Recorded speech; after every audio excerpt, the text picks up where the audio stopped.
7व्या अध्यायातला 15वा श्लोक बघते. नमान दुष्कृतिनो मूढा प्रपद्यन्ते नराधमाः मायया परतज्ञाना आसुरं भावमाश्रिताः. मायेने ज्यांचे ज्ञान नष्ट झाले आहे, मायया अपहृत ज्ञाना, खालच्या ओळीतला जो शब्द आहे पहिला तो, की मायेने ज्यांचं ज्ञान नष्ट झाले आहेत असे आसुरम म्हणजे आसुरम भावम आश्रिताः, आसुरी भावाला प्राप्त झालेले हे सगळे दुष्कृतिनः म्हटलंय पहिल्या ओळीत. दुष्कृतिनः म्हणजे दुराचारी, वाईट आचरण असणारे असे हे दुष्ट मूढ नराधम मला प्राप्त करीत नाही. न माम प्रपद्यन्ते, मला शरण येत नाहीत, मला प्राप्त करून घेत नाहीत. म्हणजेच हे नराधम आसुरी वृत्तीने युक्त होऊन दुराचार करून ज्ञान नष्ट करून घेऊन मग मूढ आणि पतित होतात. आपण विश्वाचा एक घटक आहोत आणि या विश्वाला चालवणारी अशी कोणी एक ईश्वरी सत्ता आहे हा विचार मनुष्याने जीवनाचं विज्ञान समजून घेतले तरच उत्पन्न होतो. जन्मल्यापासून मृत्यूपर्यंतचं आयुष्य एवढेच काही आपलं जीवन नाही आहे. कार्यकारण संबंधाचा विचार करता जन्मापूर्वी जीवन असलं पाहिजे आणि मृत्यूनंतरही जीवन संपलेलं नाही. हा शास्त्रीय विचार विज्ञानाची शिकवण मिळाली तरच पुरुष लागतो, नाहीतर मग आहेच. चार्वाक विचारसरणीप्रमाणे भस्मीभूतस्य देहस्य पुनरागमनम कुतः, म्हणजे भस्म होणाऱ्या राख होणाऱ्या देहाचं पुन्हा आगमन कुठे असं म्हणणारे लोक असतात. यावत जीवम सुखम जीवेत, जोपर्यंत जीवन आहे तोपर्यंत सुखाने जगा. ऋणम कृत्वा घृतम पिबेत, वेळ पडली तर अगदी ऋण काढून सुद्धा तूप प्या, पण उपभोग घ्या, भोगात रमा, कारण पुन्हा जीवन मिळेल की नाही माहिती नाही. अशा विचारसरणीचे कोण असतात? हे चार्वाक लोक. चार्वाक कोणाला म्हटलंय तर चारुहु लोकसम्मतः वाको, ज्यांची वाणी कशी आहे? लोकांना प्रभावित करणारी आहे. चारुहु लोकसम्मतः वाको वाक्य यस्य सह चारुवाकः, लोकांना आवडेल असं बोलून प्रभावित करणारे जे लोक असतात त्यांना चार्वाक म्हणतात. हे काय म्हणतात? स्वर्ग नरक पाप पुण्य आत्मा परमात्मा या सगळ्या भ्रामक कल्पना आहेत असं मानणारे हे असतात. आणि हेच आसुरी वृत्तीचे लोक, यांनाच मूढ, यांनाच नराधम असं सुद्धा म्हटलेलं आहे. नास्तिकवादी अनिश्वरवादी ज्यांचं मायेमुळे ज्ञान हरण झालेले आहे, अशा या आसुरी संपत्तीच्या लोकांचं वर्णन आपल्याला 16व्या अध्यायात येणारच आहे. दैवी संपत्ती आणि आसुरी संपत्ती विभाग योग हा जो 16वा अध्याय, त्यामध्ये हे सगळ्यांचं वर्णन आलेलं आहे. आणि त्यांचं काय काय पुढे होतं, कसं अधःपतन होत जातं हेही पुन्हा आपण नंतर बघणारच आहे. पण इथे थोडक्यात बघायचं आहे की मायेया परत ज्ञानाः, मायेने ज्यांचं ज्ञान नष्ट झालेले आहे आणि हे असे दुष्कृतिनः म्हटलंय. असे हे कसे असतात? नराधम असतात, दुष्कृतिनः असतात. इथे दुष्कृतिनः मूढः कसे असतात तर ते बघूया की मनुष्यामध्ये अति नीच हे होत जातात. क्रौर्य, क्रोध, दंभ, स्वार्थ, उद्धटपणा, विषय लालसा, नास्तिक इत्यादी दुर्गुणांचा यांनी आश्रय घेतलेला असतो.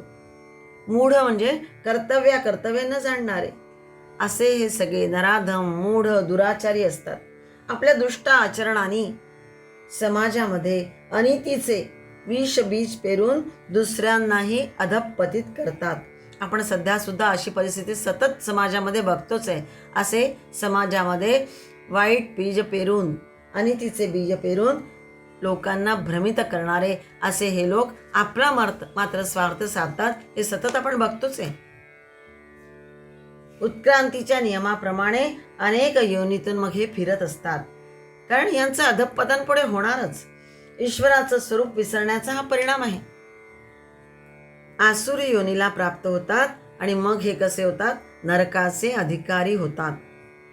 आसुर याचा अर्थ असुषु रमन्ते ते असुराः. असु म्हणजे प्राण आणि असुषु ही त्याची सप्तमी विभक्ती आहे. म्हणजे प्राणामध्येच म्हणजेच भोगामध्येच जे सतत रमतात त्याच्यातच स्वार्थात आसक्तीत जे सतत रमलेले असतात त्यांना असुर म्हणतात. दंभ, दर्प, अभिमान, क्रोध, पारुष्य म्हणजे कठोरता यांचा आश्रय हे घेतात. पण माझ्या ईशभावाला मात्र हे शरण येत नाही. आता शंका अशी येते की जीवभूत पराप्रकृती म्हणजे जीवरूप हे सगळं भगवंताचाच अंश आहे. सगळ्या प्राणी मात्रातील जीवन तेच आहे. भगवंतानीच म्हटलंय 9व्या श्लोकामध्ये याच अध्यायातला की जीवनम सर्वभूतेषु, किंवा 10व्या अध्यायात सुद्धा येणार आहे भूतानाम अस्मि चेतना, हे सगळं मीच आहे असं म्हटलेलं आहे. पुन्हा म्हटलंय सर्वभूतानाम बीजम माम विद्धी, सर्व भूतांचं जे बीज आहे ते मी आहे. सनातन बीज जे आहे ते मीच आहे. बुद्धिमत्ताम बुद्धी मीच आहे म्हणजे बुद्धिवंतांमधली बुद्धी मी आहे. माया मीच आहे म्हणजे भगवंतच आहे सगळीकडे. मग काही लोक आसुरीपणाने का वागतात आणि काही का नाही वागत? खरं तर दुसऱ्यांना देताना, दुसऱ्याचे नुकसान करताना, दुसऱ्यांना त्रास देताना, दुसऱ्यांचं नुकसान करताना यांची सतसत विवेक बुद्धी यांना विरोध करीत असते. तरी हे स्वार्थांध अपकृत्य करीतच जातात आणि मग मूढ, पतित हे असे हे आसुरी योनीमध्ये ढकलल्या जातात. अप्राप्त पदार्थांची कामना करतात. जे नाही आपल्याजवळ ते मिळवण्याची कामना करतात. कामनापूर्ती झाल्यास मग लोभ वाढतो यांचा, आणि जर या कामनापूर्तीमध्ये बाधा आली तर मग क्रोध आलाच. अशा प्रकारे कामनेतच फसून व्यभिचार इत्यादी शास्त्र निषिद्ध कर्मे करतात. लोभात फसून खोटेपणा, कपट, फसवणूक करतात आणि क्रोधाच्या भरामध्ये मग द्वेष, मत्सर, वैर, वाईट रीतींनी हिंसाचारादी पाप करतात. यांना दुष्कृतीनाह असं म्हटलेलं आहे. मनुष्य शरीर मिळूनही पाप अन्याय करतात. या मनुष्य शरीराचा योग्य प्रकारे उपयोग करून घेत नाही, तर पाप आणि अन्याय करण्यातच मशगूल असतात. आणि म्हणून अशा नराधमांना मी वारंवार आसुरी योनीमध्ये जन्माला घालतो असं सांगितले भगवंतानी. पुढे येणारच हे सगळं घोर नरकाला मग हे प्राप्त होतात. भगवंताच्या म्हणण्याचं तात्पर्य हेच आहे की दुष्कर्म करणारे जे पुरुष असतात ते मला शरण येत नाही. अन्यथा आपिचेत सुदुराचारो भजते माम अनन्य भाग. 9व्या अध्यायात म्हटलंय की कितीही दुराचारी असला पण जर तो त्याचं केलेल्या कृत्याचा पश्चाताप होऊन जर माझ्याकडे आला तर निश्चित मी त्याचा उद्धार करतो. पण जे येतच नाहीत मला शरण किंवा त्यांना त्याचा पश्चाताप होत नाही, असे हे मायेमुळे ज्यांची विवेकशक्ती तिरस्कृत झालेली असते, असे हे लोक मात्र, असे हे दुष्कृतीना मात्र, नराधम मात्र कामोपभोग परमा एता वदिती निश्चिता. कामोपभोग हेच फक्त आहे या जगामध्ये आणि त्याचाच उपभोग घ्यायचा यातच मशगूल असणारे असतात. असे हे आसुरी भाव असणारे मूढ पतित होतात. त्यांचं अधपतनच होणार हे भगवंतांनी सांगितलेलं आहे. अध्याय 7व्यातला 16वा श्लोक बघतो आपण. चतुर्विधा भजन्ते माई जना सुकृतिनोऽर्जुना आर्तो जिज्ञासुरर्थार्थी ज्ञानी च भरतर्षभ. हे भरतर्षभ, भरतवंशातील श्रेष्ठ अर्जुना. सुकृतिनः अर्जुन संधी आहे पहिल्या ओळीतला शेवटचा शब्द. सुकृतिनः म्हणजे पवित्र कर्म करणारे. कोण? तर अर्थार्थी, आर्त, जिज्ञासू आणि ज्ञानी म्हणजेच प्रेमी भक्त. हे 4 प्रकारचे माणसं, 4 प्रकारचे भक्त मलाच शरण येतात, मलाच भजतात. हा सरळ अर्थ झाला.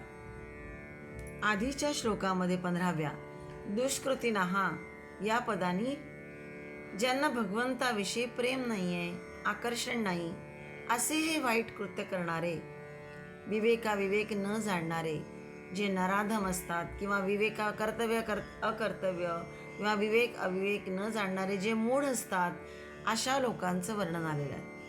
आता या 16व्या श्लोकामध्ये सुकृतिनः या पदाने भगवंताकडे जे आकृष्ट होतात त्यांच्याबद्दल सांगितलंय.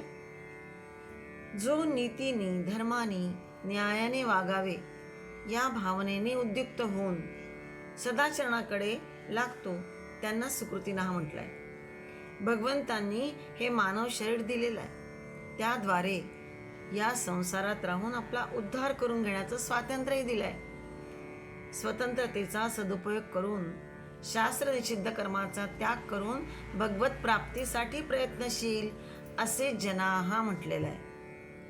म्हणजेच सुकृती उत्तम आचरण करणारेच जनाहा म्हणजे मनुष्य म्हणवण्याला योग्य आहेत असं म्हटलं जातं.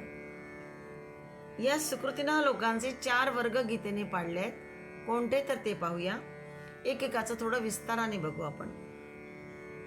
पहिलं आहे म्हणजे ज्या वर्गात सर्वात अधिक लोक आहेत ते असतात आर्त वर्ग.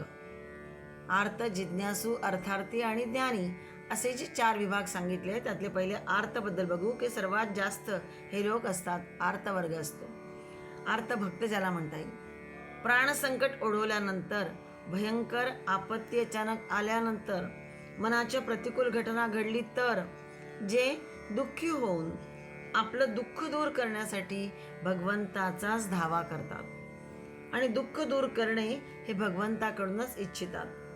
ते आर्तभक्त म्हणवले जातात. या ऐहिक जीवनाच्या मागे कुणीतरी महान शक्ती आहे आणि तीच सृष्टीला कार्यान्वित करून सुखदुःखाचे अनुभव घडवीत असते अशी यांच्या आर्तभक्तांच्या मनाची धारणा असते. म्हणून केवळ भगवंताचाच आश्रय घेतात.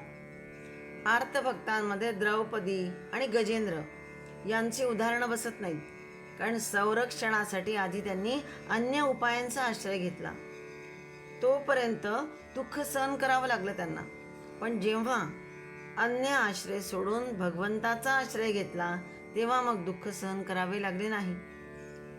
आर्तभक्तात उत्तरेचा दृष्टांत घेणे योग्य आहे, कारण तिच्यावर संकट ओढवले तेव्हा तिने भगवंताशिवाय इतर कोणत्या उपायांचा आश्रय घेतला नाही. श्रीमद भागवतामध्ये उत्तरेच्या मुखीचा एक श्लोक आहे. पाहि पाहि महायोगीन देवदेव जगतपते नान्यम तदभयम पश्ये यत्र मृत्यू परस्परम अभिद्रवती मामीश शरस्तप्तायसो विभो कामम दहतु माम नाथ मामे गर्भो निपात्यताम. देवदेव जगतपते, हे देवाधिदेव महायोगीन, आपण माझं रक्षण करावं. पाही पाही पण दिलेलं आहे काही ठिकाणी त्राही त्राही पण आहे. म्हणजे आपण माझं रक्षण करावं. न अन्यम त्वदभयम म्हणजे आपल्याशिवाय या लोकी मला अभय देणारं दुसरं कोणीही दिसत नाही. न पश्ये दिसत नाहीये मला. येथे सर्व एकमेकांच्या मृत्यूचेच कारण होत आहे. यत्र मृत्यू परस्परम, एकमेकांच्या मृत्यूचे कारण होत आहे. आणि सर्व शक्तिमान जळत असणारा हा जो लोखंडाचा बाण आहे तो माझ्याकडे येत आहे. याने मला जाळून टाकले तरी चालेल, पण माझा हा गर्भ हा नष्ट करू नये. तो गर्भ म्हणजे कोणता होता तर परीक्षित, अर्जुनाचा नातू, अभिमन्यूचा पुत्र जो होता तो असा उत्तरेच्या पोटी तेव्हा वाढत होता. आणि त्या माझ्या या गर्भाला या बाणाने नष्ट करू नये, तेव्हा आपणच माझं रक्षण करावं अशी आर्त हाक तिने जेव्हा भगवंताला दिली तेव्हा भगवंताने तिची ती आर्त हाक ऐकली. आणि मग असे जे भक्त असतात त्यांचे कष्ट भगवंत दूर करतात लगेचच. जीवनामध्ये कष्ट असेल तर आर्त लोक भक्ती करतात असं सुद्धा सांगितलं जातं. जप, जाप्य, व्रत, वैकल्य करू लागतात. कष्ट नसेल तर त्यांची भक्ती थोडी कमीही होते. पण सकाम भाव असतो तेव्हा मात्र ते भगवंताचाच धावा करतात. अशांना आर्त भक्त म्हटलेलं आहे. दुसरे जिज्ञासू. हे जिज्ञासू, तत्वजिज्ञासूंची श्रेणी जी आहे ती आर्तांच्या थोडी वरची आहे. खरं तत्व काय आहे, ईश्वर काय आहे, तो भक्तीने सहाय्य होतो का की नाही, या जगात किती तत्व आहेत, त्यांच्याशी परमात्म्याचा काय संबंध, असे यथार्थ ज्ञान प्राप्त करण्याच्या इच्छेने जे लोक प्रयत्न करतात असे जिज्ञासू भक्त असतात. यांची ज्ञान लालसा कशी असते, प्रबळ असते. आणि जेव्हा अशा लोकांना समजून चुकतं की परमेश्वर सर्वांच्या वर आहे, तेव्हा त्याची जिज्ञासू बुद्धी त्या भगवंताची भक्ती करण्यासाठी प्रवृत्त होते. यांची भक्ती कशी असते, दुःखमूलक असत नाही. जिज्ञासा अदम्य असल्याने त्याच्या तृप्तीसाठी हे मग सगळे प्रयत्न करत असतात. शोध करता करता शेवटी सत्यतत्वाचा लाभ करून घेतात. आणि म्हणून आर्तभक्तापेक्षा यांची श्रेणी वरची आहे असं म्हटलं जातं.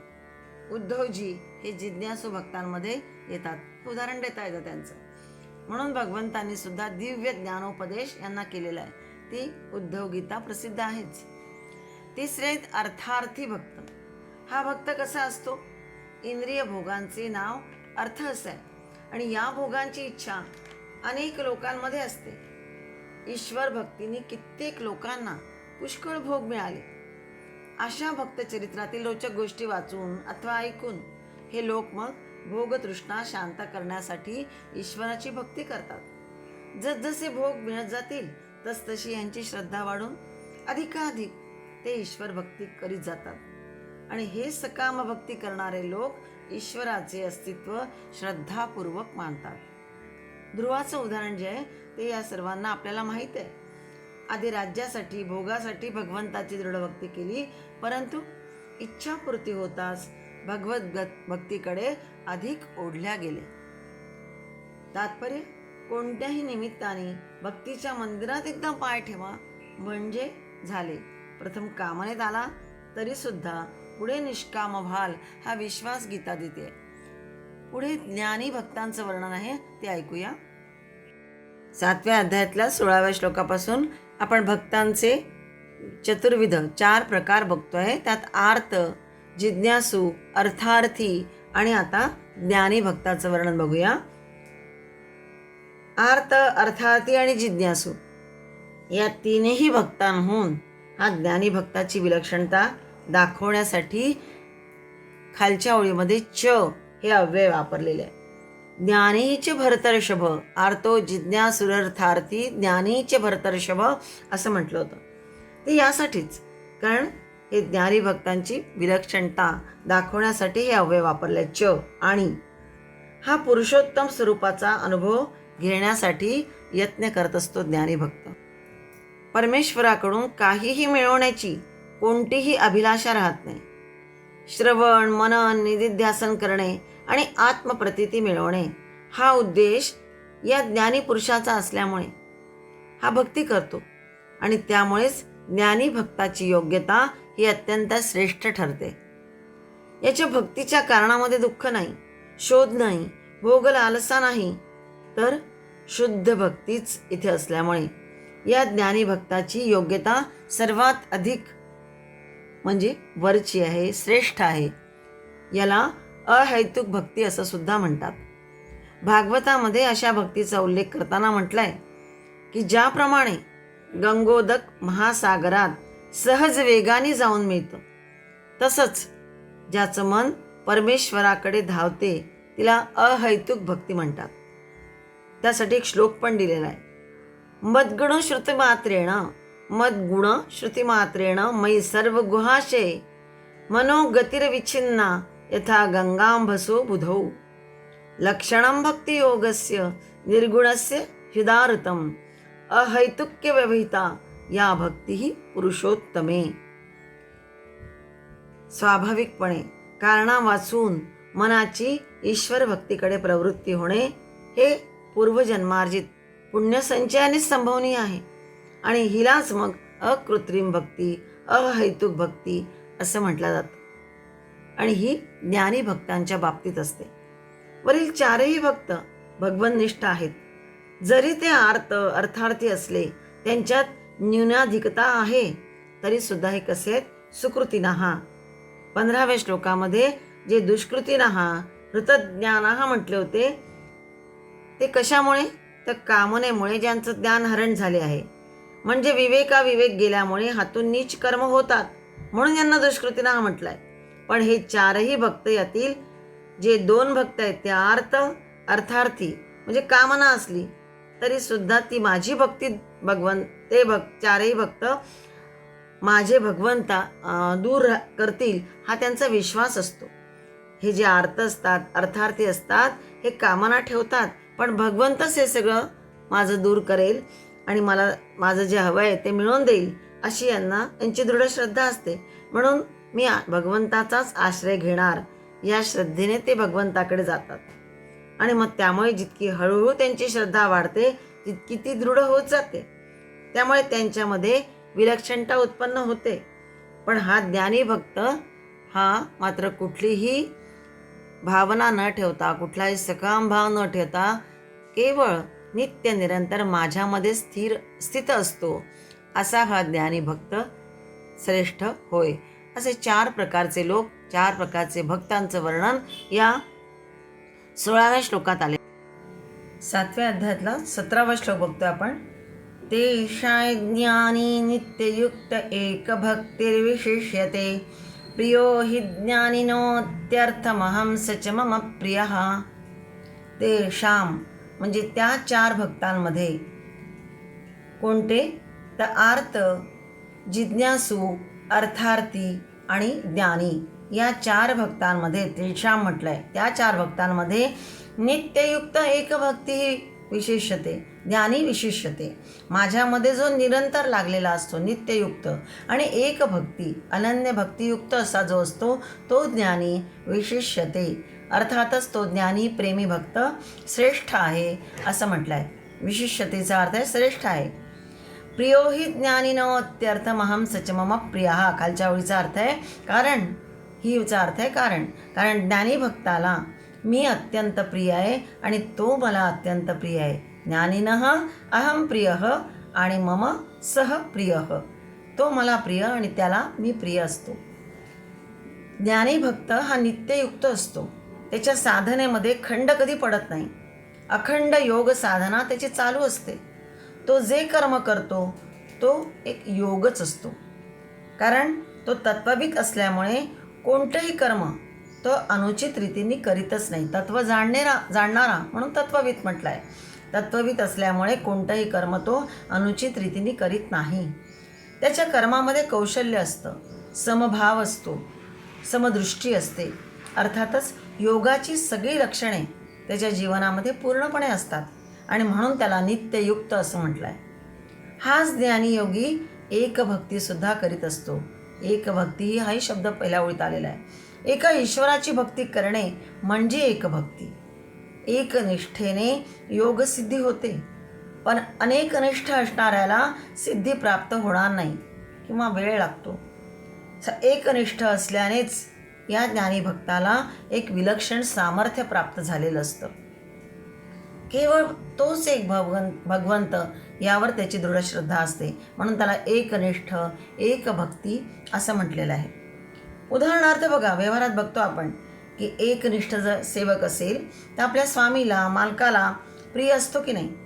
स्वामीचे ते एकनिष्ठ अशा सेवकावर आणि सेवकाचे स्वामीवर प्रेम असते. हा जो एकनिष्ठ सेवक असतो त्याच्यावर मालकाचे प्रेम असतं आणि या सेवकाचं सुद्धा आपल्या मालकावर प्रेम असतं. येथे परस्परांचं प्रेम मिळतं, मग तेथे एकमेकांना ते अधिकाधिक सहाय्य करतात आणि मग त्यामुळे त्यांचं प्रेमसुद्धा दिवसेंदिवस वाढत जातं. तसेच भक्त आणि ईश्वराचा आहे हा ज्ञानी भक्त. म्हणूनच आपल्याला आपल्या समर्पित भावाने, हा जो ज्ञानी भक्त असतो तो आपल्या समर्पित भावाने, अखंड प्रेमाने, ज्ञानपूर्वक प्रेमाने ईश्वराकडे आकर्षित होत जातो, ईश्वराप्रती आकर्षित होत जातो. आणि मग ईश्वर आणि हा भक्त एकमेकांच्या अभिन्नतेचा अनुभव करीत त्यांचं हे प्रेम मग प्रत्येक क्षणाला प्रेमाद्वैताचा विलक्षण अनुभव घेत असतं. जसं उदाहरणातून बघू की नदी समुद्रामध्ये प्रविष्ट होत असते. प्रविष्ट होताच नदी आणि समुद्राच्या पाण्याची एकता होत जाते. एकता झाल्यावर सुद्धा दोन्ही बाजूंनी पाण्याचा एक प्रवाह चालू असतो.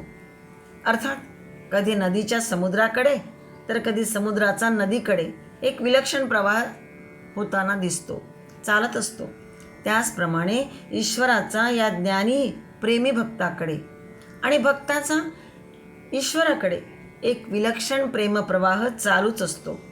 ज्ञानी तू मे आत्मा एव, जे खालच्या ओळीत म्हटलेलं आहे की ज्ञानी त्वाम एव मे मतम, तोच माझा प्रिय आहे असं मागच्याही श्लोकात सांगितलेलं होतं. तोच अर्थ इथे आहे आणि पुढच्याही श्लोकात येणार आहे तेच की ज्ञानी त्वामेव मे मतम. हा ज्ञानी कसा असतो आता उरलो उपकारापुरता, म्हणजे ईश्वरी कार्य करण्यासाठीच माझं जीवन आहे, हा भाव फक्त आता याच्या ठिकाणी असतो. ईश्वर भक्ताचा हा अभेद्य संबंध हा नुसता वाचण्या ऐकण्यासाठी नाही, तर अनुभव घेऊन व्यवहारात आणण्याचा प्रयत्न करावा, असं भाष्यकार सांगतात. प्रल्हाद आणि देवर्षी नारद दोघेही ज्ञानी भक्त. प्रल्हादांनी समाजहिताकरता जन्मदात्याचाही वध करविला. वडिलांकडून अनन्वित छळ झाला तरी सुद्धा संकटांना न घाबरता निस्सीम भक्तीने त्यांनी ईश्वराला प्रसन्न करून घेतलं. पुराणकथांवर विश्वास ठेवणारे नसतीलही काही, त्यांना हे मान्यही नसेल, पण भक्ती, अतूट भक्ती कशी असते हे निदान देशभक्ताच्या चरित्रांमधून तरी आपल्याला कळू शकते. देशावर एकनिष्ठ भक्ती असेल तर काय होऊ शकतं हे आपण वाचलंय, ऐकलंय. भोग आणि संग्रहाचा त्याग होता म्हणूनच स्वातंत्र्याचा योग या देशभक्तांचा सिद्धीला गेला. अनेक जन्म संसिद्धस्ततो याती परांगतीम. अनेक जन्माच्या अभ्यासाने उत्तम सिद्धी प्राप्त होते आणि मग क्रमशः उन्नतीप्रत हा मनुष्य जातो. बहुनाय जन्मना म्हणते ज्ञानवान माम प्रपद्यते. ईश्वराची भक्ती ही अशी एकनिष्ठ असली पाहिजे. एक गमतीशीर गोष्ट फक्त सांगितली जाते, ती ऐकूया.